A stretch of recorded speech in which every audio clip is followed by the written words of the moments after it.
In step 4 of exercise number 3, the following actions have to be implemented to define the rough machining of the pocket recess. Add a new iMachining operation. In the SolidCAM Manager, right-click the operations header and choose 2D iMachining from the Add Milling Operation submenu. The iMachining operation dialog box is displayed. Use the default iRough for technology. On the Geometry page, click the New button to define the machining geometry for the pocket recess. For this operation, the geometry is defined as a closed pocket with a single closed chain on the pocket contour. In the SOLIDWORKS graphics area, pick on the top edge of the pocket contour as shown. Select Auto Constant Z in the Chain section of the Geometry Edit dialog box to close the chain. When the confirmation message OK to accept is displayed, click the Yes button to accept the selection. The chain icon appears in the Chain List section. The geometry is defined. Click OK to confirm the geometry selection and exit the Geometry Edit dialog box. Switch to the Tool page of the iMachining Operation dialog box. Click the Select button to display the Choosing Tool for Operation dialog box. In the Part Tool table, select the already created 12 mm diameter end mill with a cutting length of 24 mm. Then, click the Select button to choose the tool for the operation and exit the Part Tool table. Switch to the Levels page of the iMachining Operation dialog box to define the milling levels for the operation. Click the Upper Level button to define the Z level at which the machining will start for the operation.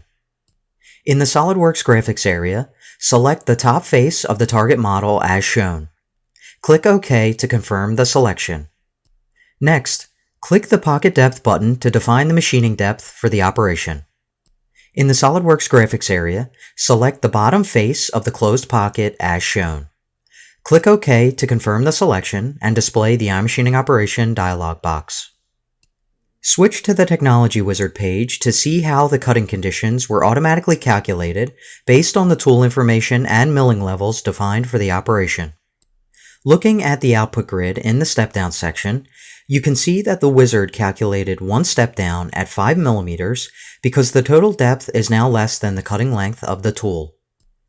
Note the ACP value is now set to 0.7 and the field is painted red. The ACP value coincides with the color of the step-down row. To show where the 0.7 ACP comes from, I'm going to switch to a fully modeled end mill representing the current tool at a step-down of 5 mm.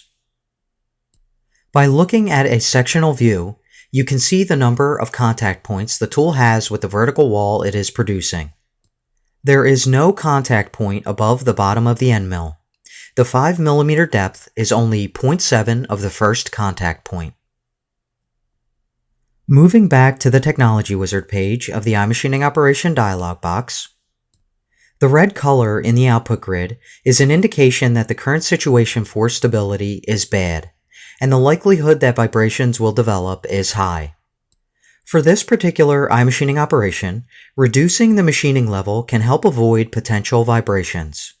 Decrease the machining level slider to 1. On the Technology page, the step-down and cutting angles generated by the wizard are shown. By default, a 0.24 mm allowance will be left on the walls. Any offsets would typically be removed by a rest machining and/or finishing operation.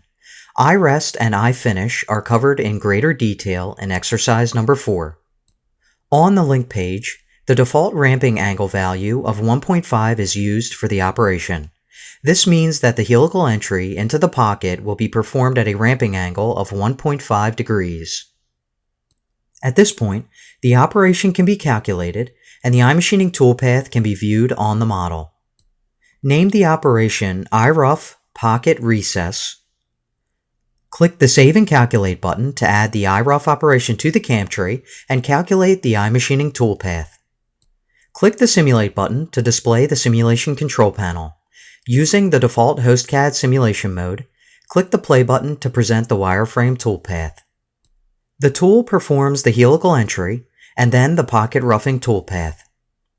Close the simulation control panel with the Exit button to display the iMachining operation dialog box. Then, Click the Exit button to close the iMachining operation dialog box. At this stage, Step 4 is complete and the wizard automatically calculated the ACP value based on a 5mm total depth.